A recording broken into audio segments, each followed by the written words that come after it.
second to fix this one. Thanks.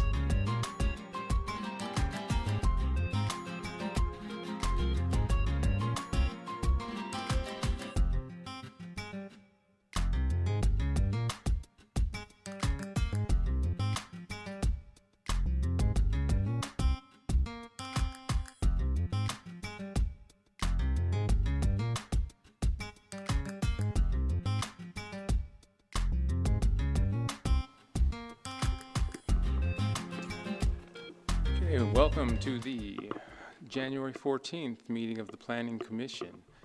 Please remember to turn off your cell phones. The parking validation for the garage under City Hall is located near the rear of the chambers. If you're able at this time, we will start with a salute to the flag. I pledge allegiance to the flag of the United States of America and to the republic for which it stands, one nation, under God, indivisible, with liberty and justice for all. All right, tonight we have a special meeting, a study session, but first we'll start with roll call. So, let's see, Vice Chair Bickford. Here.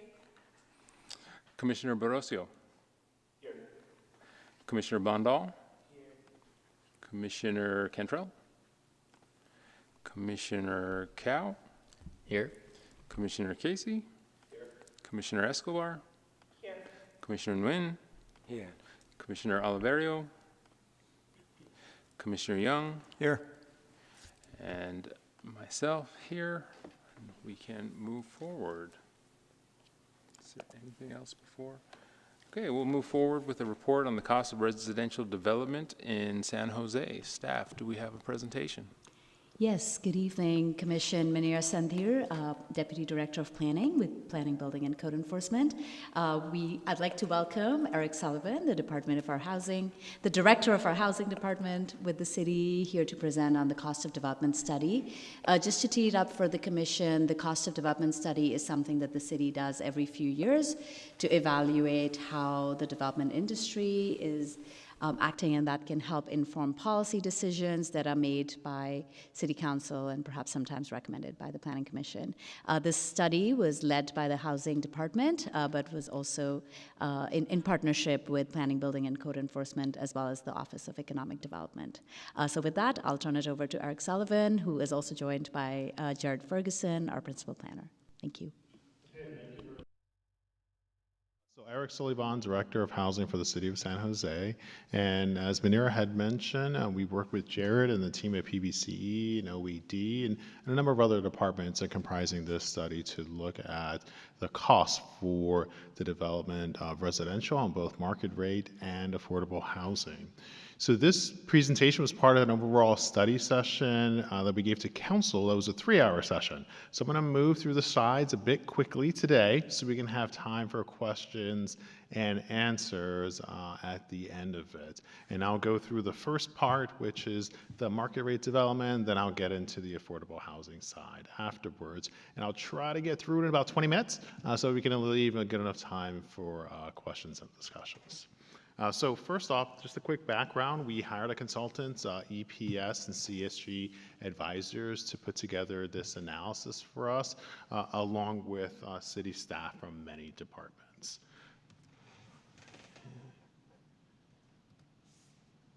Oh, so this one here. Okay. So, and just, so some quick history here. So we went through a number of outreach, hearing from, in addition to the expertise staff that put together the modeling for this. We also worked with a number of constituency groups and stakeholder groups, including from labor, business, developers, as well as policy advocacy organizations. And some quite important takeaways for the context of this. This is based on hypotheticals. So we had some underpinnings of actual deals that we had on the market rate side. We had a few deals and then built models based on that to show this increase in cost. And then on the affordable side, we looked at a much larger data set of about 200, but primarily at the application stage for low-income housing tax credits. And so I just wanted to place that as contextual considerations. As we brought forth to council, we looked at the factors that the city can control and the factors that are city outside of control. With any development initiatives, city governments, have limited tools, but where do we apply those tools to best incentivize for bringing projects forward and addressing some of the headwinds within the current market? And so this is just a quick recap of just purpose and scope of EPS and how we utilize this study for our incentive programs. So just a quick overview on the analytical framework. The overall for the market rate approach is looking at revenue and cost expenditures. So in addition to the few hard data sets that we had, we also looked at aggregate data sets, CoSTARS and Redfin, that contributed to the modeling out of the analysis. And so here's the quick takeaways, just some quick rounding. As we looked at these performas, what this slide is quickly communicating to you that the aggregate data sets and the overall assumptions built into the model, when compared to the actual real deal data numbers, because we had a small data set for this, we were within a margin of variance. And so we feel confident that this assessment is true to form within current market conditions. And so I'm going to place that to you quickly in sort of the 5 different building types that we looked at. First is our townhomes and our stack flats. And then we looked at podiums, wraps, and towers. And you'll see a theme throughout this presentation as we move through it, that our townhomes and our stack flats, generally feasible based on the analysis. When you start getting into your wraps, your podiums, and your towers, it becomes much more challenged, particularly your tower development building type. And so what this chart quickly shows to you is the cross-section overlay here. So at the top, you have your townhomes, your stack flats, your podiums, your wraps, and your towers. And then what is the types of density that laid down based on, again, a set model type for the hypothetical to which we overlaid the data, making these assumptions. So that laid the groundwork upon which we built the model. So then we also looked at particular areas within the city. So it was not a comprehensive review of every neighborhood. It was our targeted growth areas in the downtown, the west, the north, and the southeast. And so that was the scope and the particular criteria for which we built out this analysis. So there are a number of factors that kind of go into addressing feasibility. Obviously, the biggest being, where's the market today? What are the financial currents within the marketplace that really drive, particularly these days, whether or not we can get a project to move forward into construction? Then 2, what are the different labor and material challenges that we're experiencing, particularly now with the inconsistency of applicability of federal policy on tariffs? We're seeing a lot of fluctuations across the cost of materials. And then 3, looking at issues around labor as well as prevailing wages. I will note one of the findings here is that we're not able to make final determination regarding the impacts of labor and prevailing wage on market rate products because of just of a lack of data and needing to do additional study. And this was discussed at length during the council session. And so some quick recap of the results. So first here is, in general, there are impacts that the city's waiver of incentive fees, and we're actually coming to council, collaborative memo, PBCE, housing, DOT, PRNS, to waive some additional incentives, because part of the findings of this study indicated that waiving some incentives, some fees, and some taxes allows to catalyze projects into construction. And then 2, there are challenges, though, as I had mentioned, based on building type. Your towers and your podiums, very difficult to build even with some incentives and some targeted waivers of fees and taxes. Your townhomes and your stack flats, they're still financially feasible. You're able to get to a targeted ROC, or return on cost, for market rate investments. And so I want to ground very quickly the commission here and some basics of the formulation here, which is how do we assess whether or not a project is feasible. And that assessment, in a very simplified form, is built on a basic formula.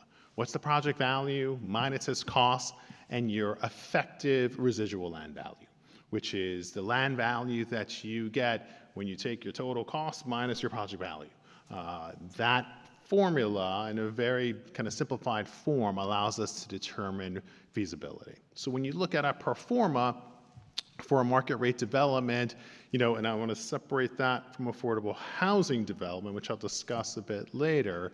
A market rate development is really looking at what is that return on costs, or that IRR, that return on investment capital. So being able to get to that return really sets forth whether or not the feasibility of the project can proceed.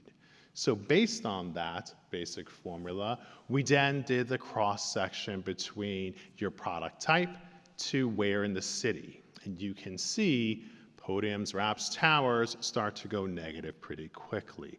We're not able to get to that sufficient residual land value. And I will discuss also, as you'll see briefly here in a few slides, in addition to the residual land value, another component of that is our existing market rate rents. In San Jose, our rents at the market rate level are far below our competitive municipalities. The city of San Jose's growth in market rate rents is relatively flat. And I'll discuss that more here in a bit. This is in a quick slide, an overview of hard costs by building type, and you will see the dispersion across the different buckets leading into construction. So materials and supplies, roughly 65 to 70%. Labor, roughly 30 to 35%. You'll see a relatively consistent trend in that breakdown on the affordable housing side, where there is a requirement for 100% of prevailing wage. So part of the analysis also looked at where is the variations on the scale of building types. And one of the findings is that as you get to your towers and your podiums and your more complex builds, you're seeing much more of prevailing wage union labor as opposed to downward on your more simplified townhomes or stacked flats, less as a default use of labor on these projects. And part of the outreach that we had received in talking with developers is the more complex builds just requires more of that high-skilled labor. And that delta variance between union and non-union rates is continuing to shrink. And though we cannot make any findings of determination related to the impacts of prevailing wage, we can say this is what the data has articulated, and we need further review. Another impact is obviously, as I mentioned, the few levers that the city can push forward. One is taxes and fees. Overall, our per unit impact of taxes and fees is roughly $37,000 to $72,000. That sounds incredibly high out of context. You put it within context to our local municipalities, it's actually quite average or below. Nonetheless, this per unit impact, when your unit costs are roughly about $500,000 to $600,000 on the market rate side, roughly $800,000 to $900,000 on the affordable housing side, can have significant impacts. So as I mentioned, when you start looking at our cost structure compared to area municipalities, you'll see San Jose is relatively low. Our area municipalities, Cupertino, Sunnyvale, Santa Clara, substantially higher impact fees and units. But as you will also see, their rent structure is also much different. And I'll show that in a few slides here. Here is sort of the impact on those higher cost builds. Wraps and towers, again, San Jose towards the lower end, some of our immediate surrounding neighbors on a per square foot basis, much higher. But then as you start getting into and looking at the fees waived, we can see that some of the letters that we are able to push has a difference. And we're able to catalyze some projects into construction in some areas, grounded in that same basic formula of getting to residual land value and then our overall impacts regarding rents, which I'll discuss in more detail. So what this slide shows is, so let's looking at it on a scale, where do we get to feasibility and what do we need to reach in terms of per square foot sale price or rental rate price in order to make these projects feasible. And you will see at the current trends, the city is not able to reach and able to move some of our higher products, such as towers and podiums, but townhomes and stack flats, as shown in this slide, are doing pretty well. We're able to get to significant production because they are feasible compared to podiums, wraps, and towers, which you see that mark goes the other way. There's a continuing challenge in that per square foot cost, and then that return on capital you're able to achieve in both residual value and overall rents. This just again shows just another look at how that reduction in feasibility and sort of the challenges there and the work we continue to do to foster an environment to try to incentivize more of these projects to go forward. And then looking at it in terms of a breakdown around our different zones and where we're at in terms of construction taxes and our different fees and the impact that has across the project modeling for this assessment. And so now, as these next couple of slides just kind of really speak to the impacts of taxes and fees across the different building types, showing it, as you can see, where you're able to hit central in your podiums or in your towers, significant kind of impact compared to the different building types in other areas. And then soft cost comparisons, another arm of this. As we primarily looked at the hard cost side on the previous slide, this slide then gets into soft cost analysis. You can see, for an example, insurance costs are continuing to be a challenge for all building types, as well as looking at overall just architectural and engineering costs, as with most kind of services costs continue to rise. And so now let's get into a little more about the rents, because the rents is where you start to see some differentials between, again, the city's ability to not only attract capital to invest into construction, but to get to that return, that ROC, return on cost, and that IRR target.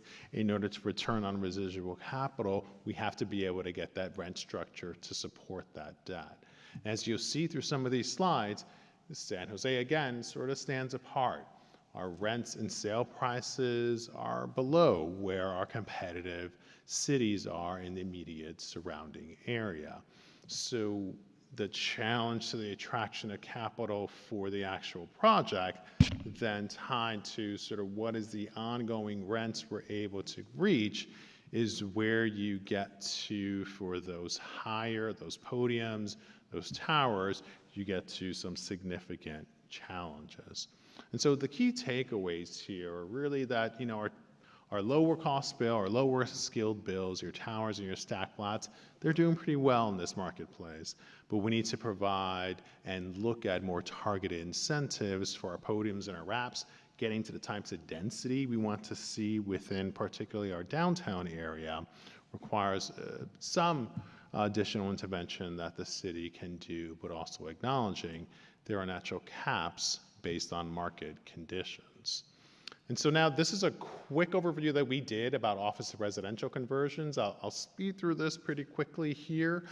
This was just a requirement of our Title 14 under our municipal code to get to some incentives for office to residential conversions. And so we quickly just looked at sort of different types.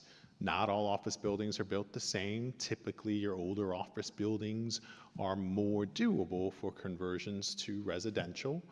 Italian Bank is one initiative project that we're bringing forward to council on January 27th, because that fits well within the marketplace of conversions. But your more modern office buildings, your Sobrato Tower as an example, probably more difficult to convert. And so as we look at different ways to apply tools to incentivize these conversions, we have to consider some of the existing constraints within the marketplace. And so the policy framework that we're bringing forward is, where do we waive some fees? Where do we look at other streamlining that we can do to incentivize more conversions? And in general, as we'll see on January 27th, there are a couple of projects that are ready to go, and the incentives will be a targeted intervention in order to move them into construction and to produce just about 500 units out of those conversions. So I wanted to, this next section here is just a broader view. So as we looked at sort of the challenges within council, we also wanted to hear other perspectives about this. So as I mentioned, you'll see that the cost per square foot, San Jose is at about $4 and change. Other municipalities closer to $6, $7 per square foot on that target. And so we asked JLL to provide sort of an alternative view. Take a look at sort of the 100+ deals that they have done in the area and give us some of their thoughts on what they see within Silicon Valley. And so these kind of quick 6 hits just give you a sense of grounding within the marketplace. The first is, Silicon Valley, overall high GDP, high household incomes. But as you look to and go through items 2, 3, 4, 5, and 6, you'll see some yellows here, which is, a continuing reduction in the use of office space by tech firms, though some returns coming, so a positive and negative.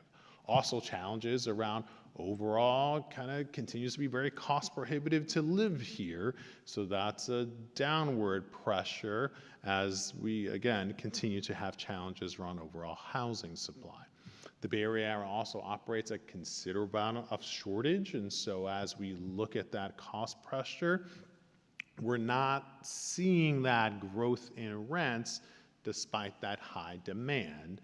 And that's due to, as we mentioned, just the cost of construction capital attraction. And the last 2 items really just speak to the overall marketplace and, some opportunities coming up with the growth of AI, but also some challenges to how do we move this forward. And so we asked JLL, based on sort of the projects you see, and using a similar building type typology, from your towers, this is looking at first your wraps. What would the city need to get to on a per square foot basis based on current inflationary trends, which is assuming a 3% year-over-year growth?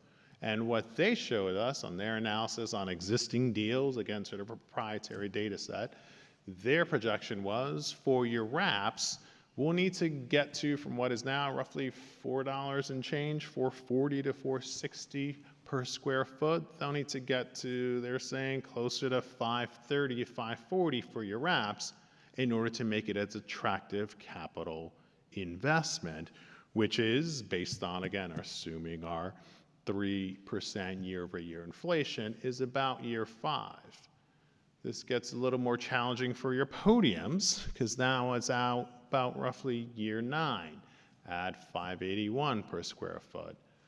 Then for your high rises, your towers, we're not within the mark.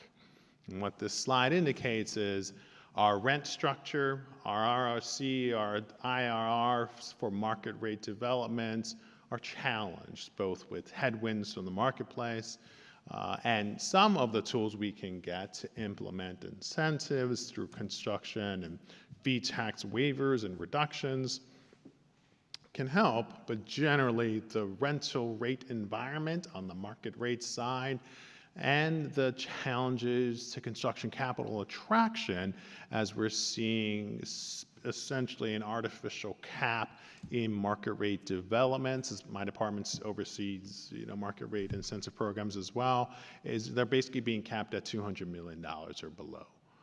So really to get to your towers like the Miro and the Fay, those are $300 million projects.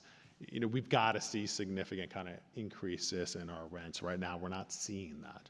And JLL's assessment on this was that's based on sort of status quo, 3% year-over-year inflation. You're not going to see that product type for quite a while. So some takeaways here. We are doing a lot of work. PBCE is leading the work along with this commission on the 4-year review. We're making updates to our IHO and to our incentive programs on 27th. We're continuing the collaborative work between housing and PBCE to expand and foster a broader environment for housing production. But there's limited tools that local government can bring to the table. Now, for the sake of time, I'm going to quickly go through the affordable housing side. Again, similar takeaways.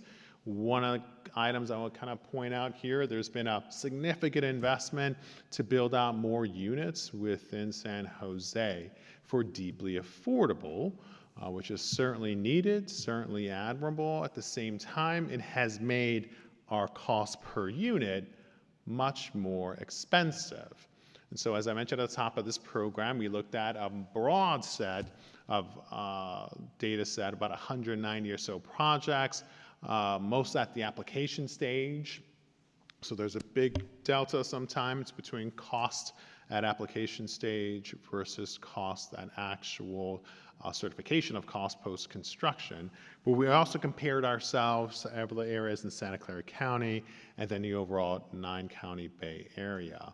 This is a quick overview of sort of the methodology we use for getting to these comparisons to look at affordable housing development headwinds.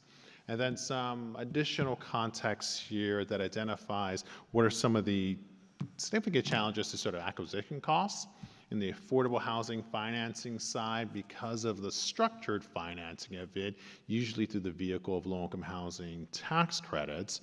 You have a different financing stack than you do on the market rate side. So significant cost factors like land acquisition really play a substantial role. So some quick cost findings here. As I mentioned at the top of the affordable housing section, you'll see San Jose's cost per square foot higher than the average for sure. Part of that challenge is, again, just the significant investments that went into ELI units. In addition, those smaller units are driving up our net square foot. We've produced more affordable housing than all of our comparable partners within the region. And that's due to the county's work around Measure A, the city's work around our funding streams to advance some work. And our costs, though, are generally consistent, maybe a little on the high side with our other peers.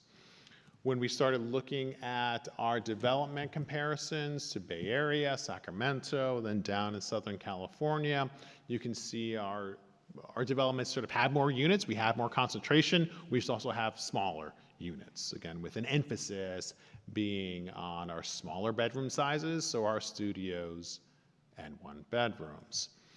Then you start breaking down these costs on the affordable housing side. You can see a prime driver there is looking at our hard costs. Then our soft cost comparables tend to be a bit higher on the affordable side, mainly because of the complexities of the capital stacking that are necessary to fund developments that have very low rent revenues. Because it's highly subsidized. Breaking this down on net per square foot, you would see, again, overall sort of non-targeted housing, meaning those not going after extremely low incomes. What is your per square foot values there? And then comparing those square foot values. And San Jose is closer on par with our other comparable municipalities within the state. And so some key takeaways on the affordable housing side is we're tracking with Bay Areas. San Jose as a city has produced a lot of affordable housing that has come online, and it represents a significant portion of all the development just in the Bay Area, just about 40% of it. So we've done a good job of bringing affordable housing forward. And as we look at, this is just a quick diagram of the housing continuum. The housing department touches each one of these arrows, from our work around prevention all the way to market rate development, home ownership. We've got various programs to try to, similar to market rate, move the market forward, but those programs have some natural caps to it. And so how we're building more housing continues to be our focus area challenge in working, housing and PBC working together to advance this work around improving land use regulations, development, service processing, and our work around where do we identify some of the gaps between linking land and capital in order to advance more construction. And so that's just a quick update. The balance of this is way more detailed, and I'll just kind of stop right now. So I certainly want to open it up for discussion.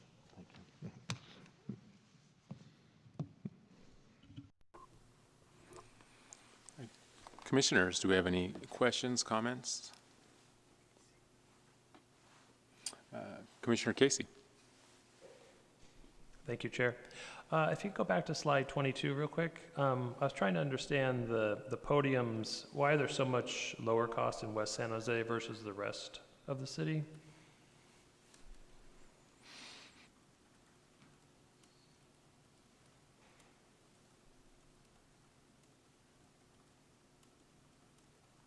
It would seem like construction costs and things like that would be pretty similar across. Yeah, why were the podium costs so much lower in West San Jose versus the rest of the city? So this slide is really getting into the impacts of taxes and fees when they're waived. And so we took model projects within each of these different areas to then project out their costs. Some of the variations you'll see in West versus Central has to do with the driving cost of land acquisition and land values. But wouldn't the West, I mean, the positive number here shows it's a return, right? Mm-hmm. So wouldn't land in the West be more expensive than in Central? The way we've modeled this out, we weren't able to show real costs, so we didn't have hard deals. So where we detailed out what is some of this land costs, it did not show. It showed that through some impacts, we were able to reduce some additional costs. Because this factor test is showing the impact of fees and taxes and those being waived, not necessarily a product type to product type comparison within the different areas. It's what's the impact of waiving those fees and taxes. Because of the variances of the way our fees work, our park fees are higher in certain areas, lower in certain areas, similarly with some of our other taxes and fees. So this is more of a speaking to that variances in those municipal fees and taxes as applied, and then overlaid on top of that, sort of what is the cost for getting to construction within those particular types. Just one other variable to add there too is typically rents are higher in West San Jose, and then you see the biggest discrepancy there with South and East. So, you know, as you get into West San Jose, you're kind of closer to Cupertino, and you know, we're not getting to those levels, but that's one of the other drivers there on kind of the other end. Eric was speaking to the cost so, yeah, end, something and like the that revenue would end make is sense, really yeah. higher. Yeah. Okay, because it's hard when it's not kind of apples to apples to understand. The rent makes complete sense that, yeah, rents are typically higher in West than they would be in Central and things like that. So that helps there. Okay. And then on slide 40, 41, we talk about the rents increasing over the timeline. That's where they did the study for us, in which it would finally become profitable. I think that's where we have the stars. Yep. So rents will be increasing at that, but aren't all the underlying costs going to be increasing kind of at the same rates? So I'm not sure how we really bend the curve there.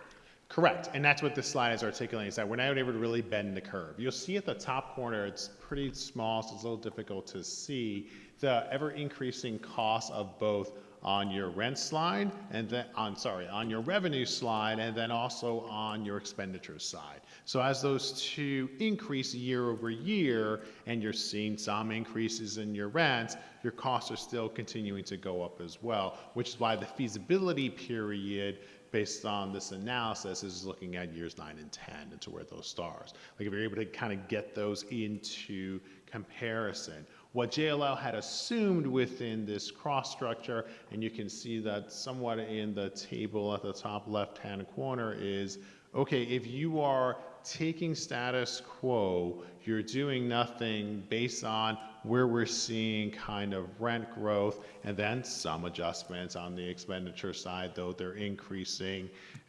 There are some natural caps that build in here. You'll see, look at market valuations, some changes there. There is some separation there, but overall, it becomes not able to sync up your revenues to expenses until roughly years 9 or 10 based on their set costs for this type of a podium build.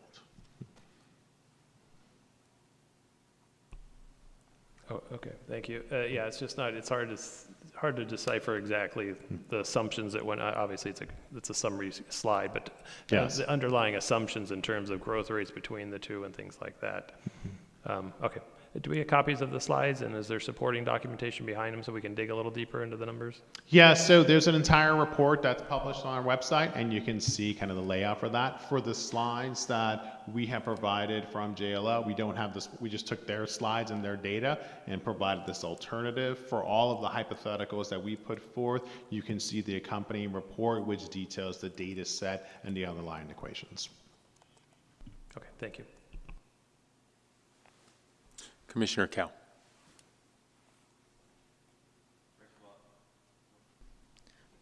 First of all, thank you very much for the presentation. This is helpful. I guess the first comment I would make is that maybe it's because I'm new to this and not familiar with, all the, jargon in the presentation here, but it's, when I first reviewed this presentation, I knew I had a lot of gaps in knowledge and understanding, and I tried my very best to follow along your presentation, and I find myself still struggling to understand a bunch of maybe basic things that perhaps others may know more about. So I don't know if I could spend some time with you or your team separately to beef up my own knowledge and maybe not take the time of the commission to go through, slide by slide, certain questions that I kind of had. Yeah, so that's the first comment I'll make. Sure, yes, Commissioner, happy to sit down with you and walk through it, yes. I would very much appreciate that. The second thing is, as I was following the presentation, I was really trying to, one, wrap my head around everything, which I admitted to struggling with, but two, I also was interested in seeing, based on this presentation, where are the next steps and the recommendations to move forward. I thought there were a couple slides in the presentation that either directly or indirectly alluded to that, and I was curious to know from your perspective, if you wouldn't mind either summarizing it or pointing back to the slides that are relevant, what are the most important recommendations moving forward? And I think where I'm trying to put everything together is, you have a lot of great information in here that I, one, need to shore up my knowledge on, but two, where are those recommendations? Where are the points in which the Planning Commission can be helpful in supporting with decisions, or where can the commission play a role, right? Is it just to, as like an FYI, like, hey, this is the information we wanted to share with you all this evening? Is there something actionable on our end? And kind of, I want to see where the differences are between, in this particular presentation, like where the Planning Commission has a role, where the City Council has a role. I think I'm still struggling to figure out what those actionable items are. I hope I'm making myself clear saying that. Sure, yes, I'll talk about kind of the key takeaways and sort of some next steps in coming from the presentation. Then I'll get ready to talk about sort of in Manera, the role of kind of the Planning Commission. So in the presentation, you'll see there are a couple of slides toward the end of each of the sections that articulates what are the actions, though limited, that the city can take in order to further incentivize some construction. Some of that is the work we're going to do around expanding incentive programs. So on January 27th, we're bringing forth to Council the Downtown Office of Residential Conversions, expansion of our Phase 1 multifamily housing incentive program. We've underwritten a bunch of projects that we're very confident the incentive programs will help tip the scales into moving them into construction. That's sort of the immediate work, and the more long-term work around the 4-year plan and our focus area housing goals about where do we identify ways in which to link more projects to capital, and what are some other bridges we can help build to move some of that financing forward. And then I'll ask Manera and Jake.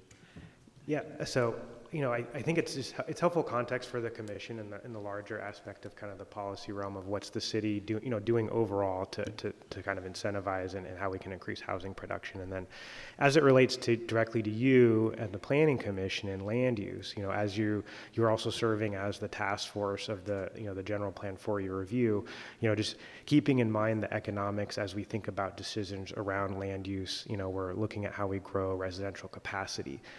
One of the outcomes or findings in this report, right, you saw the stack flats and the townhomes as those being, housing types that don't, need any additional incentive from the city. And so something that, is a work item of the 4-year review is how do we provide other opportunities or places for those types of housing developments to occur, right? And that's a topic that we've talked about both through missing middle and then growing, kind of residential capacity through that 4-year review process. And so, they are linked, sometimes directly, sometimes indirectly. And so having that context is helpful as you're looking to make those decisions around land use to understand the economic context. I don't have anything further to add. I think Eric and Jared covered the intent here with the cost of development study. It really is to help inform the policy choices as well as how the city council can incentivize certain types of development. Got it.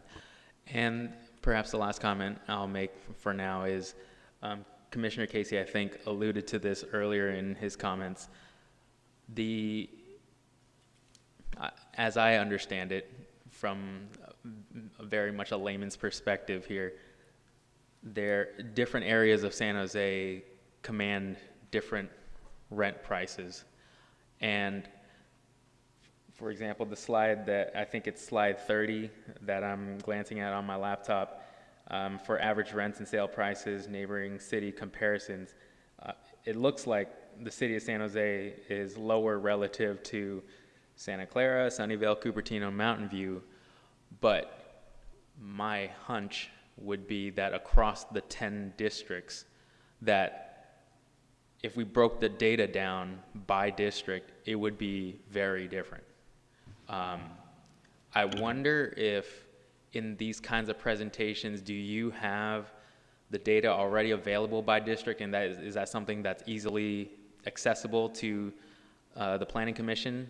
Or is this, because you have a variety of graphs that look like this, right? You're comparing San Jose in aggregate to these other nearby cities. But I would venture to say West San Jose, District 1, where I'm at, you're going to see something a lot different than D3, D4, so on. And I think it would be very interesting to be able to see that data by district, but I don't know is that something that you all commonly do, have it readily available, or is this a major lift for the department? So on our housing department website, we're able to provide what is the updated data sets based on the quarterly report that we produce on behalf of the city, where current rents are in most districts. I can't say all districts. Some districts are primarily ownerships. There's not much rental, so CoSTARs or other aggregate forms of collecting that data may not bring it up. But the majority of that will be listed. And comparing sort of San Jose, sort of our high point areas versus comparable to some of the high point areas, Cupertino and Sunnyvale, there may be closer disparities between the two than what was displayed in the presentation, because we focused on just 4 particular areas of the highest growth areas within San Jose. But we do have that data based on kind of district breakdown, majority of that districts on our website. So we can certainly share that information with you so you can see that. The underlying assumptions within the presentation for some compared to the other districts, so District 1 and generally hold true. And again, it's also based on where we're seeing a lot of the growth in the development as well.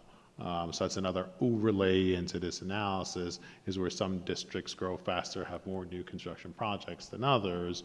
And so in order to not try to boil the entire ocean on this, we looked at those particular districts with the most growth.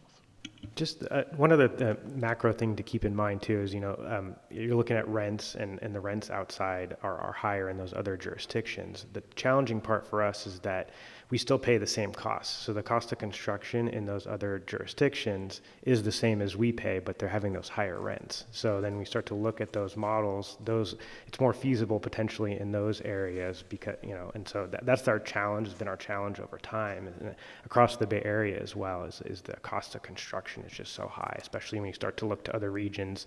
Eric talked about how looking at affordable construction, in Southern California, and how some of those costs are lower there. And so, that's been a major challenge over many years for us as well. So, got it. Thank you very much.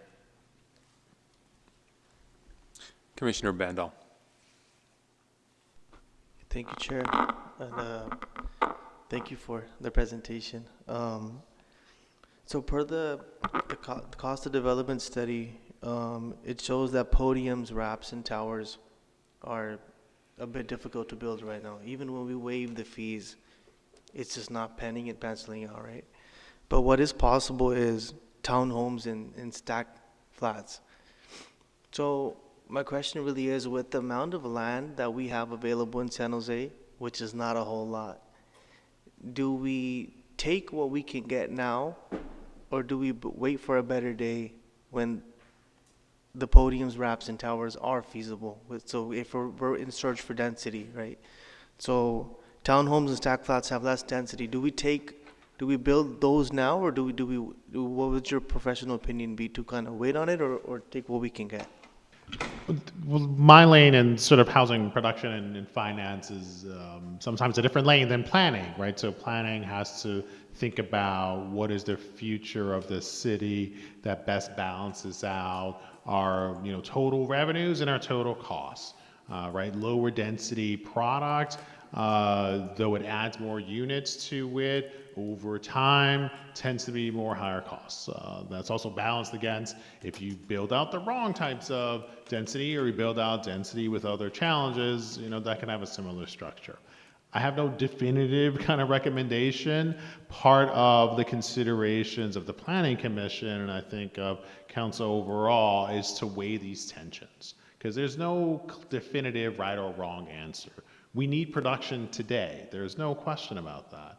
Some of our challenges around affordability has to do with a lack of supply. And that lack of supply is across the entire AMI scale. If you look at our quarterly housing reports that we produce, you'll see just in rent increases that market rate rents, as I mentioned, are staying relatively flat to inflation, pretty much scaling a little below inflation on a year-over-year basis.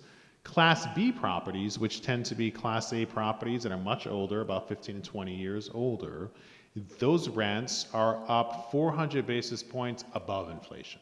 That's because you're getting a lot of individuals who are coming to the city who don't want to pay sort of Class A rents, go into Class B and increase those cost pressures considerably, which means you're raising rents overall to Class B, which is a huge part of our overall housing stock.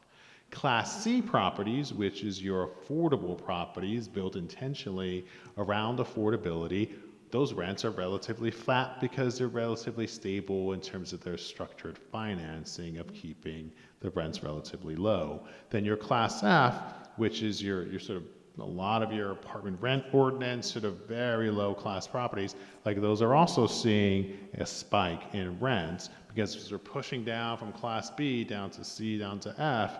We're seeing that the demand for housing is now showing up in the weight of our rent. So that we're not seeing that Class A growth, because again, the sort of the rent challenges there, we are seeing that there is absolutely a demand for housing across an income band of roughly from down to 40 up to about 80, 90, 100%. And so it creates a tension of, do we take the production now that we can get, that we know is feasible, or do we wait long term and sort of have families continue to struggle? I think part of that tensions is, before the commission and before council to figure out where to go, and where we as staff can advise on where to have the proper interventions. And Manira and Jared, please add to this. That's part of sort of the debates that we have, and why addressing issues around housing affordability. I wish there was a simple answer, but it's really about where do we balance some of these tensions. Yeah, if I could add, just I think from a land use perspective, I think what we're trying to figure out ways to have both. I think we're trying to think both in the near term and the long term, right? Because we're not just thinking about the next 5 to 10 years of the city. We're thinking of the next 30 to 50 years of the city. Long term, we need to grow, and we need to grow infill and build more dense. And so I think it's how do we preserve those opportunities for in the future, for when we can build that higher density, but also look for opportunities and ways to provide housing that we can build currently. So that's what we talked about. How do we find those land use or those land opportunities for those townhomes and stack flats, while also thinking about what are those key sites along transit, large properties that have good transit, good access, to preserve those for higher density in the future. And so I think that's the careful balancing act that we think is appropriate through our general plan, and as we'll continue to talk to you about through the 4-year review process in terms of where we add that capacity and what that capacity looks like.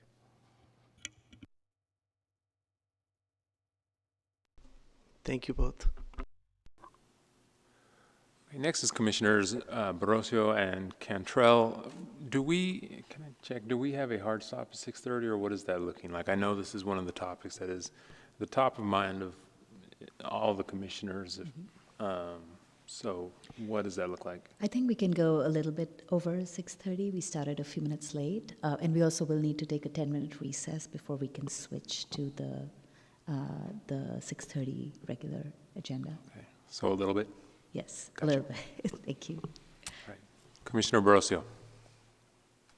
Thank you, and thank you for your presentation. 2 questions. One of the slides, and I forget which one, it's mentioned, I think, in one of the second, it's a second bubble of three approaches or 3 next steps, is to waive fees is an approach. Can you restate other approaches that can have a similar positive outcome? And I forget the slide that's listed. And then if we do waive fees or decrease fees, does that impact services that we provide to residents in San Jose? So thank you for the question. So the answer to both questions is yes, and this is another tension point. Where do we find opportunities, just given that we're a government based on fee recovery, we have to have fees to provide services and programs. At the same time, our fee levels are at a point where reducing some of those fees provides catalytic impact to making projects go. When we brought forth the multifamily housing incentive program, we intentionally underwrote a couple of projects to show the impact that the fee waivers can have. And all those projects went into construction. And so for the first time since 2024, we had over 1,000, so 2024, we had 0 market rate starts. 23 was also a low period. In 2025, we had over 1,000 units that went into production. So fee waivers can have a catalytic impact. However, to your point, there's a tension there of reduction in fees also leads eventually down the line to reductions in services and programs. So to your other question about, what are other alternatives? Well, there aren't that many, and part of what the initial opening slide spoke to is there's limited levers that we as a local government can take to move construction forward, whether that's on the market rate side or on the affordable side, because either way, whether it's providing loans or grants or it's providing fee waivers, we're reducing the overall availability of revenues to provide programs and services. And so where do we bring those tensions into the best balance to meet our immediate needs around housing production while also planning for a more dense long-term city? If I could add too, I think one other lever that we do control that we're implementing that isn't necessarily reflected in this study, from planning, is how can we speed up that entitlement process, right? And so that's why we've adopted our own ministerial ordinance so that when the conditions are right, we can move forward those projects more quickly. And so that is one other level we do control. We talk about what's within our control, without our or outside of our control. So fees are one thing, and then also our process and how we can improve that is one other area that we're thinking about as well. Right, which developers would love, right? Because then the cost of materials, won't be unpredictable if something is lengthy, right? If the process is lengthy, so keeping it as tight as possible is an incentive, right, in itself. The slide I was talking about was slide 31, and a follow-up and closely related to Commissioner Cao is it would be nice to see by district where fees, where projects with fees, how much each district, the total amount of fees are collected, And do those fees get recycled into the district, or do they get dispersed across the district, across the city? It would be good to see which districts bring in a lot of money through fees and whatnot. But my follow-up question, it would be good to see if that money generated stays there, or how does it get redistributed out into the city? So generally, fees when they're assessed on development do have to stay within that area, or at least the nexus of the charge of that fee. So in San Jose in particular, parks fees have restrictions in terms of the proximity and what type of park they can be invested in. So they do generally have to stay in that area. And then, we do get in lieu fees for housing development, and we have rules around, how that gets invested into future housing development if it's not built on site. But obviously our policies and preferences are that it get built on site. So it depends on the fee and program, how it gets, if it's available citywide, but generally it needs to stay in the area. Great, which probably adds another layer of complexity and to have a well-balanced development map, right? Like every district should have a lot of projects in the pipeline, a lot of projects being developed, just so those fees can develop better parks, better services. Because if it's in balance, if certain pockets of the city gets modernized, gets developed, then they get modernized and developed services and amenities, while other parts of the city do not, which would hurt, right? Which would hurt certain parts of San Jose. Thank you. Commissioner Cantrell, and I would be remiss if I did not remind you that our time is limited here. I'm generally long-winded, but I'll be brief. First, I want to apologize for my tardiness. If I miss these things, just say I missed it and we can catch up later. But I do think you're on the right track in a lot of places. What you're saying makes a lot of sense. I'm curious more about the details and when we might see those details. You're right, we need more tools than just a brake and or a gas pedal. When will we get more clarity on what those adjustments are? How do you reach those counterbalances that you're talking about in terms of waiting on higher density or moving forward on gentle density in areas where there is availability and the developer already owns it and wants to do something with it? When will we know more, basically? And one other question quickly is rezoning parts of the city's single-family zoning on the table? That's it. So I'll answer the first question, if I understand it, and pass the zoning question on to my PBC colleagues. So I think part of addressing the tensions and kind of knowing more is better understanding both directions from council and guidance in this committee about where do we want to set some of those priorities. There are no clear right or wrong answers with how do we address this. It's about where do we take what we can get today in terms of production, because we need the supply, and where do we acknowledge that from a more land use perspective, hey, later down the line, maybe not too far down the line, there could be higher density here that's going to produce more revenues, that's going to provide that housing that we also need across a broad kind of AMI scale. And I think part of that is really looking comprehensively and making those difficult decisions, because you never really know. Markets change dramatically, even over just look at where we were from 2021 to today. Increases, decreases in inflation, cost of labor, cost of land, dramatic changes. So it's tough to sort of plan for the future and make decisions on let's delay a production we can get today, hoping the future actually pans out, versus, all right, I know I'm going to two hands in a basket today, you can get something today as opposed to what may come in the future. I think it's an ever-evolving tension. I think part of the work that the housing department has been challenged with in coming back to council and working with the various commissions is providing as much guidance as we can about, based on our expertise, this can go today. For example, we know multifamily housing incentives, we're going to get production. We underwrote projects. We've seen it very thoroughly. We've seen the sizing of those incentives to weighted it against what is the cost of reduction of services, weighted against production for today and density we need today. And we've done that overview to move that forward. More difficult questions will be, so how far does that continue? Because it is, a reduction in service. So I think it's a continuing conversation. We find the points of intervention as best we can.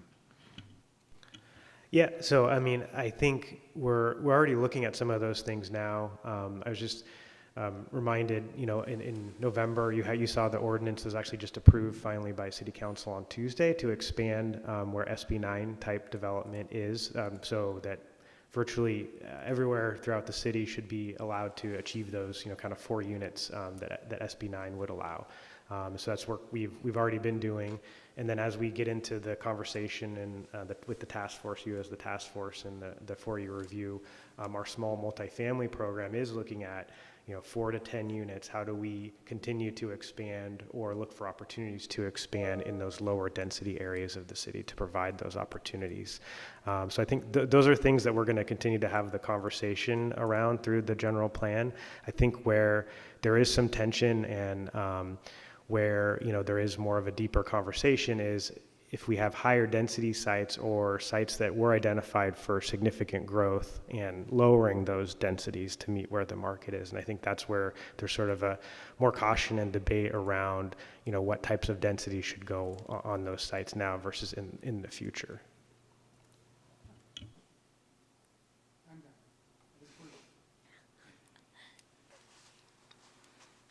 All right, I think I just have a few quick questions, so hopefully we can hit on time, and I'm close on time, and I'll try to keep them high level.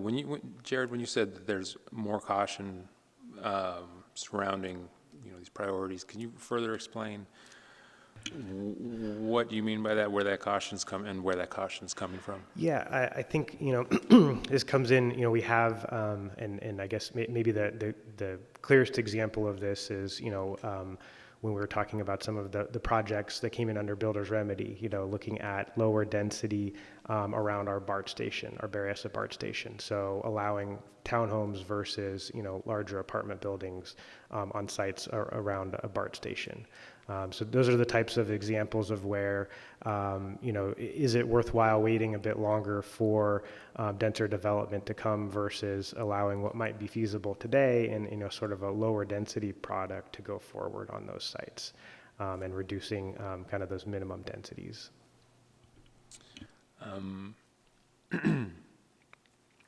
You meant, Director Sullivan, you mentioned that there's sort of this balance between fees and services, and of course I see that I'm on the District 2 Neighborhood Leadership Council, and their objectives are different than, say, the Real Coalition, which I know you spoke at a few weeks ago. And you said that there's not many other options. And have we run numbers on these or looked at if there was a reduction in services, what that would look like if we were to increase or decrease fees?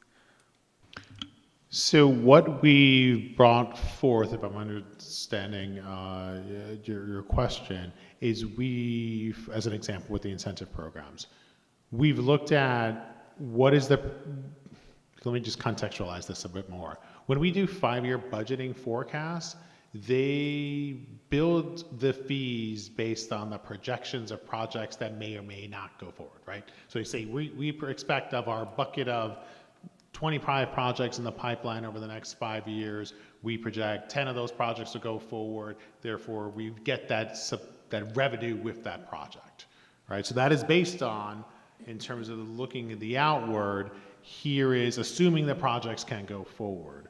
Part of the challenges and the design around the incentive program is just saying, we know these projects can't go forward, so we're not going to see that revenue. So where do we reduce some of the revenues and fees are tied to that projection forward to get the project to go. So we get some of the projects that go forward as opposed to none of the revenue of the projects that never go forward. And I think that's part of the balancing act. So the cost projections are not really looking at where do we have an assumption of all 25 projects going forward and we get those revenues and what we can then spend on. It's linking that to what's the assumptions we build into our 5-year forecast to say of the 25, 10 will go forward hopefully, and maybe we'll get that revenue, and acknowledging that based on the cost structure and the cost of development study, you know, we can say with high confidence, those will probably never go forward. So it's not even revenue we can plan for or revenue loss because it won't even be recognized because the project's never created. So where do we look at reduction in some of the fees, 50% as proposed in the latest multifamily, to say, okay, maybe that gets the project to go forward and at least we get 50% of a project that went forward rather than 0 of a project that never went forward.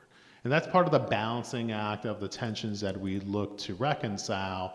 And it's difficult to say, what would you fund otherwise? Because again, it's all based on fee generation of projects moving forward. But if they don't move forward, you don't have the fees and revenues. So where do you plan accordingly around those complications?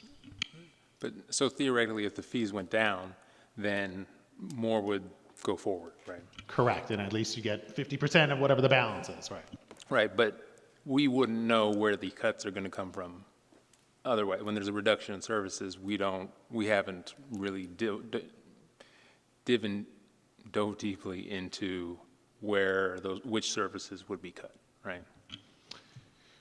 Right, because I think the framing around this as what would we cut going forward is challenged because the assumption from the baseline sort of 5-year projections, as an example, around construction taxes. So the CRMP tax, they estimate that out over 5 years, as we all do with all the departments of our fee recoveries. The projection out is not, you know, Department of Transportation doing a thorough review of housing projects that are going to move forward. No, they basically assume a percentage, 20%, 25%, whatever that is. So stuff to say they're reducing a future expense. The analysis is very core to the 5-year forecast. It's not based on the Department of Transportation analyzing projects that they're going to get from construction tax, right? It's just based on, let's make a reasonable assumption and hope they go. So we're taking sort of that hypothetical and saying, do we want to, acknowledging the challenges around housing production, get 0 out of 0 because they don't go forward because of all the challenges we listed? Or do we want to say, hey, maybe we can get 50% of those to go forward, knowing we're going to lose 50% of the revenue in order to get there? So I think it'd be difficult to kind of frame it as reduction in services because we don't know any of that. It's all hypothetical when we do the 5-year forecast for future revenues of what we may or may not get from projects that may or may not go forward. Could you potentially reframe that as a reduction in the amount of housing that's going to be built versus a reduction in the other services that are provided by the city? Right. I think that's a more accurate kind of comparison because then it really speaks to, I mean, when you know, budgeting is that. It's what do we think the future is going to look like, and where rates are all going to be, and it's really about that balancing act and tension between housing production and revenues generated, and what can we do with those services, and where do we find to push some levers to maybe get some of that revenue, and maybe you don't get 100% of it, but you get half of it, or you get 70% of it, to try to get some firmer grounding in getting our budgets to line up to actuals. And so if it's framed as either we have more housing and cut services, and of course there's the bedroom community, which is something. Is there a push by city council or anybody else to reduce other services and increase housing? I mean, is anybody sort of pushing for that? Well, I think there's a continuing conversation within council about the tensions and the trade-offs. Right. Where do we find opportunities to incentivize, catalyze production today hopefully the higher density product, acknowledging that we have continuing cost pressures, so we got to get to more supply. Put that against, well, we got to plan out for a denser future, so what's, feasible today is lower density stuff. Does that need incentives? No. Can we incentivize higher production? It's a balancing act between the various tensions of affordability today versus tomorrow, of production today versus tomorrow, of revenue generation today versus expenses tomorrow. Prop 13 has put a hard cap on one of our easiest sources, right? Property taxes. So now we're in fee recovery mode, and a government substantially funded by fee recovery mode. So the fees grow high. And at the same time, we have a need to provide continuing services. So as I mentioned at the outset, there's no easy answers to this. Here's the best data informed that you can have. And as we look through project by project, station by station, we make the most informed decisions that we can. Yes. Okay. I realize we are over time, a little over time. I think this is one of the conversations that this commission has been wanting to hear and discuss for a very long time. So I think to only give it an hour was a little bit of, is not the best. Out of all the things that this commission does, I think this is one of the things that we are most interested in, living in here, watching our families and our friends move away. And then to only give it 1 hour, I think things could have been planned better.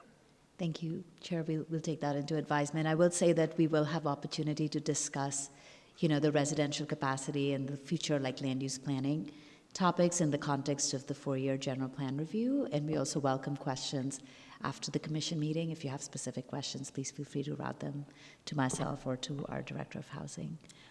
But my apologies, I know we are at 6:45 and we have to take a 10-minute recess before the regular session. If I could ask one last question, because I think this issue is one of the things that I think creates frustration by the citizens of the city, and I think makes some folks sort of cynical of City Hall. Have you ever given this presentation and heard comments or discussion that made you say, well, I've never thought about this? Or when you give this presentation, do you feel like it's the same presentation over and over again, which, I've heard great things about yourself, but I've also heard it gives the same presentation, sort of filibusters, and we just are stuck in the same spot that we were yesterday. Do you think that there's ever been something in this city that sort of gives you hope or makes you say, well, maybe we could do this? So in my short time here and coming here since May of 2024, there's lots about the city that gives me hope.